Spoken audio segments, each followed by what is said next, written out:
अगर मैं आपसे पूछूं कि आपकी समस्या क्या है तो आप क्या कहेंगे? सबकी समस्याएं अलग अलग होती है ना। किसी की मेड काम पर नहीं आ रही, किसी को अपने बॉस से प्रॉब्लम होती है, तो किसी के बच्चों को अच्छे स्कूल में एडमिशन नहीं मिल रहा है। लेकिन अगर मैं आपसे पूछूं कि भारत की सबसे बड़ी प्रॉब्लम क्या है तो आप क्या कहेंगे?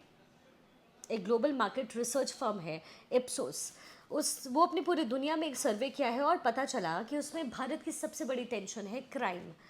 भारत में 31% लोग अपने आस पड़ोस में हो रहे क्राइम, अपराध और हिंसा को लेकर के टेंशन में हैं।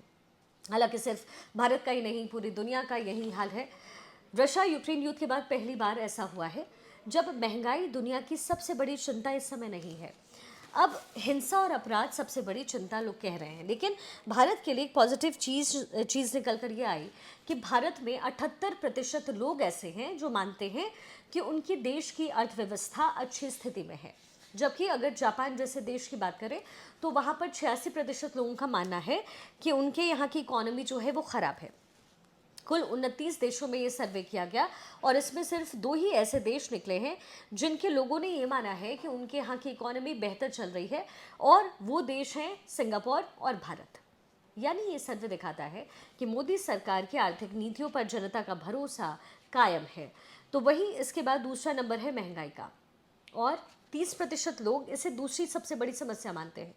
ठीक इतने ही लोग बेरोजगारी को बड़ी चिंता कह रहे हैं। यही नहीं, भारत में 30% लोग महंगाई को भले ही चिंता मानते हो, लेकिन पहले ये आंकड़ा 46% था। यानी महंगाई को टेंशन मानने वाले लोग एक साल में 16% तक घट चुके हैं। वही बेरोजगारी को समस्या मानने वाले लोगों की संख्या में भी 9% की लगभग कमी आई है। यानी अब हिंदुस्तानी महंगाई और बेरोजगारी को उतनी बड़ी समस्या नहीं मान रहे हैं। लेकिन एक सर्वे में एक ऐसी चीज़ भी है जो चिंताजनक है, और वो ये है कि महंगाई और बेरोजगारी तो ठीक है, लेकिन क्लाइमेट चेंज को लेकर के भी इंडियन कोई टेंशन नहीं ले रही, ये कहा जा रहा है। सर्वे में 13% भारतीयों ने ही इसे चिंता की बात बताई है। वहीं सिर्फ 10% भारतीय चीन और पाकिस्तान से जंग को लेकर के टेंशन में रहते हैं, या टेंशन उनके मन में है। जबकि इतने प्रतिशत लोग भ्रष्टाचार और राजनीति के गिरते स्तर को लेकर के चिंतित हैं।